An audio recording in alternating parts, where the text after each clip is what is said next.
আমি ডক্টর অনুপম সরকার। এটা আমার 16তম ভিডিও। এর আগে আমি অন্যান্য বিষয় নিয়ে বলেছি। First aid treatment of homoeopathy and biochemic সিস্টেমে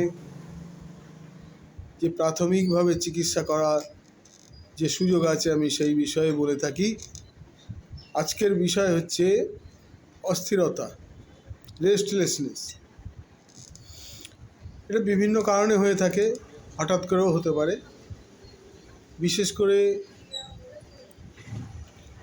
ভয় পেয়ে বা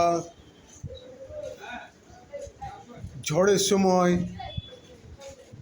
বা কোনো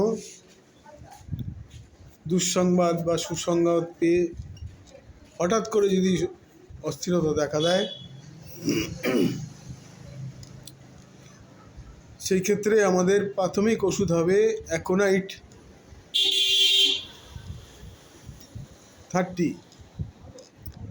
এর লক্ষণ হচ্ছে একদম ছটফট করতে থাকবে, প্রচণ্ড জল পিপাসা, এবং বারবার বলতে থাকবে কি আমি আর বেশিক্ষণ বাঁচব না, আমি এক্ষুনি মারা যাব ইত্যাদি উপসর্গ।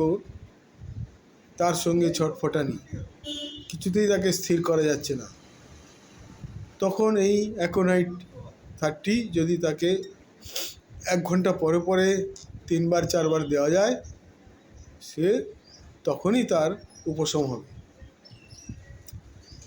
দ্বিতীয় ওষুধ হচ্ছে রাস্টক্স 200। এর লক্ষণ হচ্ছে কি, চুপচাপ শুয়ে থাকতে বা বসে থাকতে পারে না। সে হয় শুয়ে আছে বা বসে আছে, হঠাৎ করে উঠে পড়লো, উঠে পায়চারি করতে লাগলো।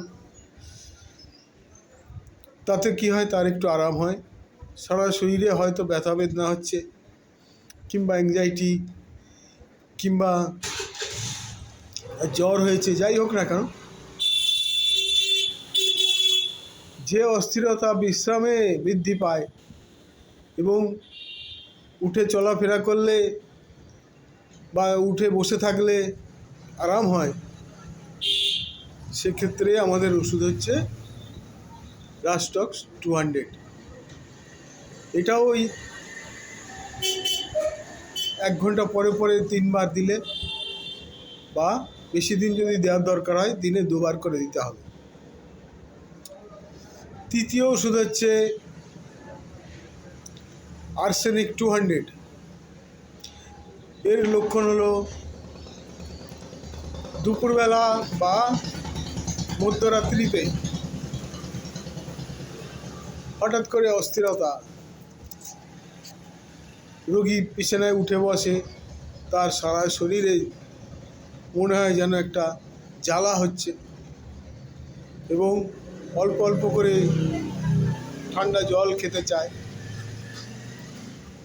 এই লক্ষণগুলি থাকে, তবে এই আর্সেনিক 200 তাকে দিনে 2 বার করে দিতে হবে।